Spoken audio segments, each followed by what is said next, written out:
Mbunge wa Nyasubi, karibu kwa hoja.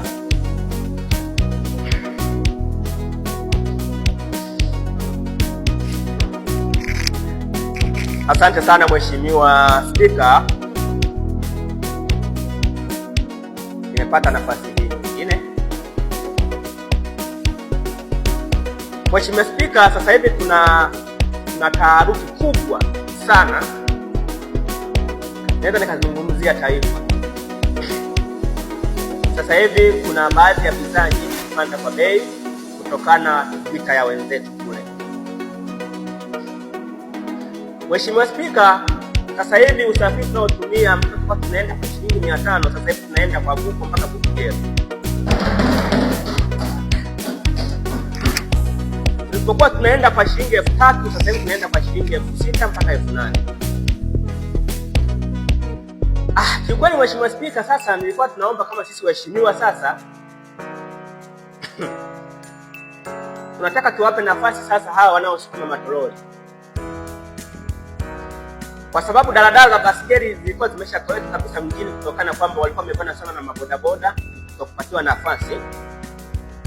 Matoroli haya ya kubeba ambao kwa sasa hivi wanatumia kubeba mizigo stendi kwa ajili kwenye mabasi wanabeba mizigo.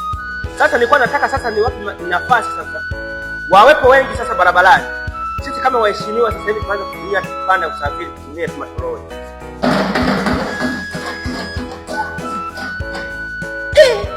Mheshimiwa, kweli tutumie matoroli tu, tutumie daladala za baskeli, yani daladala za baskeli ambapo sasa hivi ilikuwa nasema kwamba hizo ni za wakoloni.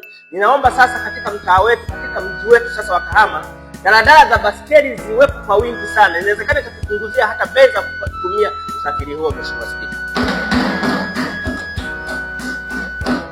tulikuwa tunatoka hapa Kahama, kutoka hapa mjini kwenda Kagongwa, tulikuwa tunatumia kwa shilingi 1500.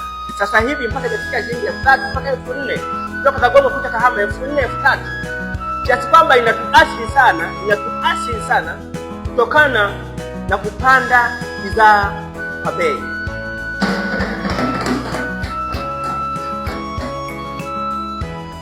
Nilikuwa naiomba sana serikali yetu matoroli ya kusukuma mizigo sasa hivi yaanze kutumika kwa ajili ya kubeba watu.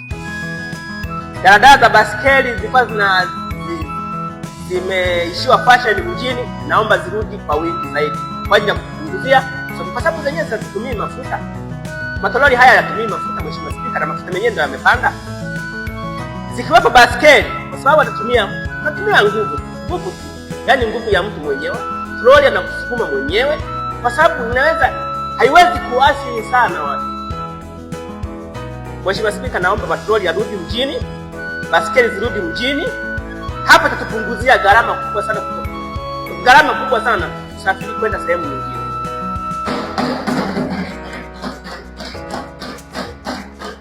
Mheshimiwa Spika, naomba kuwakilisha katika hilo kwa serikali yangu. Asante.